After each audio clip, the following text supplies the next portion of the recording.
বনি ইসরায়েলের মধ্যে আমিল বিন সুলাইমান নামে এক ধনী ও সম্মানিত ব্যক্তি ছিলেন। তিনি নিঃসন্তান ছিলেন, কিন্তু তার প্রচুর ধন সম্পদ ছিল। তার এক ভাতিজা ছিল লোভী ও স্বার্থপর। সে মনে মনে ভাবত, চাচা মারা গেলে সব সম্পত্তি আমার হবে। লোভ ধীরে ধীরে তাকে অন্ধ করে দিল। এক রাতে সুযোগ পেয়ে সে চাচাকে হত্যা করল। তারপর চালাকি করে লাশটি অন্য এক লোকের দরজার সামনে ফেলে রাখল, যাতে সন্দেহ অন্যের উপর যায়। সকালে মানুষ লাশ দেখে হইচই শুরু করল। ভাতিজাই সবার আগে কান্নাকাটি করে বলল, আমার চাচাকে কে হত্যা করল? বিচার চাই। এভাবে সে নিজেকে নির্দোষ প্রমাণ করার উদ্দেশ্যে চাচার হত্যাকারীকে খুঁজে বের করার একটা প্রহসন করছিল। এক পর্যায়ে তার প্রতিবেশীকে দোষারোপ করতে লাগল।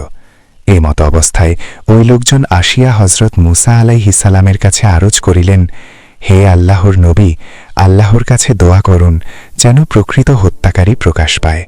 মুসা আলাইহিস সালাম আল্লাহর দরবারে প্রার্থনা করিলে আল্লাহ তাআলা বলিলেন, কেহ কাহারও দোষ প্রকাশ করুক, এটা আমি নিজেই পছন্দ করি না। এমত অবস্থায় আমি অন্যের দোষ কিভাবে প্রকাশ করি? বরং আপনি তাহাদের বলুন, একটা গরু জবাই করে তার জিহ্বা ওই মৃত ব্যক্তির শরীরে স্পর্শ করায়। তাহলে ওই মৃত ব্যক্তি জীবিত হইয়া তার হত্যাকারীর নাম বলবে এবং পুনরায় মৃত্যুবরণ করিবে।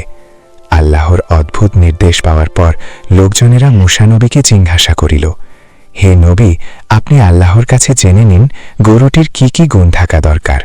আল্লাহ তাআলা নির্দেশ দিলেন, একটি নির্দিষ্ট গুণসম্পন্ন গাভী জবাই করতে হবে। কিন্তু বনি ইসরায়েল সরাসরি মানল না। তারা প্রশ্ন করতে লাগল, গাভীটি কত বয়সের? রং কেমন হবে? কাজের গরু হবে কিনা? হযরত মুসা আলাইহিস সালাম বলিলেন, আল্লাহর পক্ষ থেকে উত্তর এসেছে, গরুটি গাভী হবে, না খুব বাচ্চা না খুব বৃদ্ধ, মাঝামাঝি বয়সের। তখন লোকগুলো আবার বলিল, হে নবী, আপনি আল্লাহর কাছ থেকে আরও একটু বিষয় জেনে নিন যে গরুটির গায়ের রং কেমন হবে।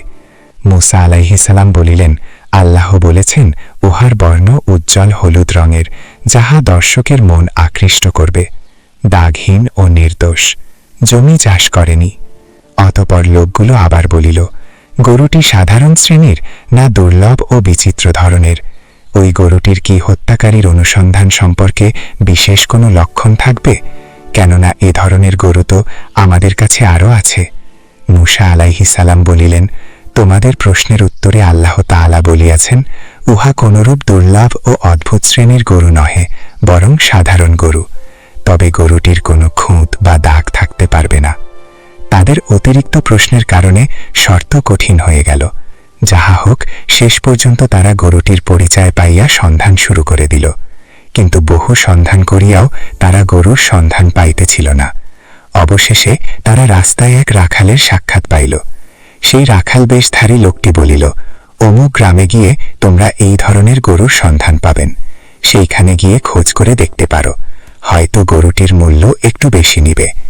রাখাল বেশধারী লোকটি আর কেহই ছিলেন না, তিনি ছিলেন স্বয়ং জিব্রাইল আলাইহিস সালাম। ওই গরুটির মালিক ছিলেন একজন অত্যন্ত সৎ, ঈমানদার, ধার্মিক লোক। তবে তিনি খুব অভাবগ্রস্ত ছিলেন। তার একমাত্র ছেলে ছিল, আর সম্পদ বলতে একটা গরু ছিল। ছেলেটির ভবিষ্যতের কথা চিন্তা করে গরুটিকে পালিতেন। গরুটিকে মোটাতাজা করার জন্য জঙ্গলে ছাড়িয়া দিতেন। একদিন গরুটিকে জঙ্গলে ছাড়িয়া দিয়ে পরলোক গমন করেন। ছেলেটিও ধীরে ধীরে বড় হল, বাবার মতো ধার্মিক যুবকে পরিণত হইল। সে প্রত্যহ জঙ্গলের কাঠ কেটে বাজারে বিক্রি করে যে অর্থ পাইতেন তাহা তিনি 3 ভাগ করিতেন। 1 ভাগ গরিব দুঃখীদের মাঝে বন্টন করে দিতেন, 1 ভাগ দিয়ে সংসার খরচ করতেন এবং অন্য 1 ভাগ মায়ের কাছে সঞ্চয়ের জন্য জমা দিতেন। একদিন মা বলছিল, বাবা দেখ, তোমার বাবা তোমার জন্য জঙ্গলে একটা গরু ছেড়ে দিয়ে গেছেন। এতদিনে গরুটি বড় হয়ে মোটা তাজা হয়েছে। তুমি যেহেতু এখন বড় হয়েছ, যাও জঙ্গলে গিয়ে আল্লাহর নাম স্মরণ করে গরুটিকে ডাক দাও। নিশ্চয় তোমার ডাক শুনে গরুটি তোমার সামনে হাজির হবে। তবে মনে রেখো, গরুটি সূর্যের আলোর মতো ঝকঝকে হলুদ রঙের এবং অতি সুন্দর হবে। যুবক মায়ের কথা মতো জঙ্গলে গিয়ে আল্লাহর কাছে দোয়া করল, হে আমার মাবুদ, আমার বাবা তোমার ভরসায় এই জঙ্গলে আমার জন্য একটা গরু ছেড়ে দিয়ে গেছেন। আজ আমাকে সেই গরুটি ফেরত দাও। দোয়া শেষ হতে না হতেই গরুটি ছেলেটির কাছে হাজির হয়ে মানুষের ভাষায় বলল, হে পিতামাতার বাধ্য সন্তান, তুমি আমার পিঠে উঠো, চলো বাড়ি ফিরে যাই। ছেলেটি বলিলেন, আমার মা আমাকে শুধু তোমাকে নিয়ে যেতে বলেছেন, তোমার পিঠে চড়তে বলেননি, অতএব চলো আমরা পায়ে হেঁটে যাই। আর ওদিকে লোকগুলো জানতে পারল গরুটি এমন এক দরিদ্র সৎ যুবকের কাছে আছে। এই যুবকের পিতা ছিলেন ধার্মিক। মৃত্যুর আগে তিনি গাভীটিকে আল্লাহর ভরসায় জঙ্গলে ছেড়ে দেন এবং ছেলেকে আল্লাহর উপর নির্ভর করতে বলেন। যুবকটি মায়ের অনুমতি ছাড়া কিছু করত না। লোকেরা গরু কিনতে ওই যুবকের কাছে আসতেছিল, কিন্তু ওই লোকগুলো আসার আগেই ফেরেশতা মানুষের রূপ ধারণ করে যুবকের কাছে আসলো। বলল, বাবা, তোমার গরুর দাম কত? যুবকটি বলল, আমার মা 3 মোহর দিয়ে বিক্রি করতে বলেছেন। ফেরেশতা বলল, না, তোমার গরুটি খুব সুন্দর, আমি তোমাকে 6টি মোহর দিব, আমাকে তোমার গরুটা দাও। তাহলে আমি আমার মায়ের কাছে শুনে আসি, আপনি অপেক্ষা করেন। মায়ের কাছে এসে জানতে চাইল, মা, আপনি তো আমাকে 3 মোহর দিয়ে গরু বিক্রি করতে বলেছেন, কিন্তু এক ব্যক্তি এসে 6 মোহর দিয়ে কিনতে চায়, এজন্য আপনার কাছে শুনতে এলাম, আপনি কি বলেন? মা বলিলেন, বেশ তো, যাও তাহলে 6 মোহর দিয়েই বিক্রি করে দাও। যুবক ফিরে এসে বলল, আচ্ছা, তাহলে আমাকে 6টি মোহরেই দাও, আমার মা তাই বলেছেন। ক্রেতারূপী ফেরেশতা বলল, দেখো বাবা, তুমি বাড়ি যাবার পর আমি তোমার গরুটা খুব ভালো করে দেখেছি, আসলে তোমার গরুটা দাম হবে 12 মোহর। উচিত মূল্য থেকে কম দিয়ে আমি আল্লাহর কাছে জবাবদিহি করতে চাই না। যুবক বলিলেন, তাহলে মায়ের কাছে জিজ্ঞেস করে আসি। লোকটি বলল, হ্যাঁ, সেটাই ভালো হবে। যুবক বলিলেন, মা, লোকটি 12 মোহর দিয়ে গরুটি কিনতে চায়, এখন কি করব? মা বলিলেন, আচ্ছা, তাই করো। যুবক মায়ের কাছ থেকে ফিরে এসে বলল, মা বলেছেন আমাকে 12টা মোহরেই দাও। ক্রেতারূপী ফেরেশতা বলল, বাবা দেখো, তুমি আসলে বুঝতে পারছো না তোমার গরুটার মূল্য কত হবে, আর আমিও তোমাকে ঠগাতে চাই না, বরং তোমাকে পরামর্শ দেই, তোমার গরুটার দাম অনেক বেশি হবে, তাই তুমি গরুটি নিয়ে বাড়িতে যাও, একটু অপেক্ষা কর, অনেক মূল্য পাবে। এটা তোমার মাকে বুঝিয়ে বলো, সম্ভবত তোমার গরুটা হযরত মূসা আলাইহিস সালাম কিনতে আসবেন। এ কথা বলে অদৃশ্য হয়ে গেল। যুবকটি আশ্চর্য হয়ে বাড়ি ফিরে এসে মাকে বলল। শুনে মা বলিলেন, প্রথম থেকেই আমার সন্দেহ হয়েছিল, সে মানুষ না, ফেরেশতা হবে, তা না হলে বিক্রেতার দাবির থেকেও বেশি মূল্য কেন দিতে চাইবে?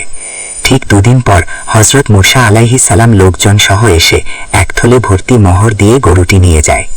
কিছু বর্ণনায় বলা হয় গরুর চামড়া ভর্তি স্বর্ণের সমপরিমাণ মূল্য চুক্তি হয়, কারণ গরুটি ছিল অত্যন্ত সুন্দর ও বিশেষ বৈশিষ্ট্যপূর্ণ। অবশেষে গাভী জবাই করা হলো। আল্লাহর নির্দেশ অনুযায়ী গরুর একটি অংশ মৃত ব্যক্তির শরীরে স্পর্শ করানো হলো। সাথে সাথে মৃত ব্যক্তি জীবিত হয়ে উঠলেন। তিনি সবার সামনে বলে দিলেন, আমাকে আমার ভাতিজাই হত্যা করেছে। এরপর আবার তিনি মৃত্যুবরণ করেন। সত্য প্রকাশ পেল, হত্যাকারী ধরা পড়ল। শিক্ষণীয় বিষয়, এই ঘটনায় বহু শিক্ষা রয়েছে। লোভ মানুষকে অপরাধী করে তোলে। আল্লাহ চাইলে মৃতকেও জীবিত করতে পারেন। অযথা প্রশ্ন করলে কাজ কঠিন হয়ে যায়। পিতামাতার আনুগত্য বরকতের কারণ। আল্লাহ ভীরুতা শেষ পর্যন্ত সম্মান এনে দেয়।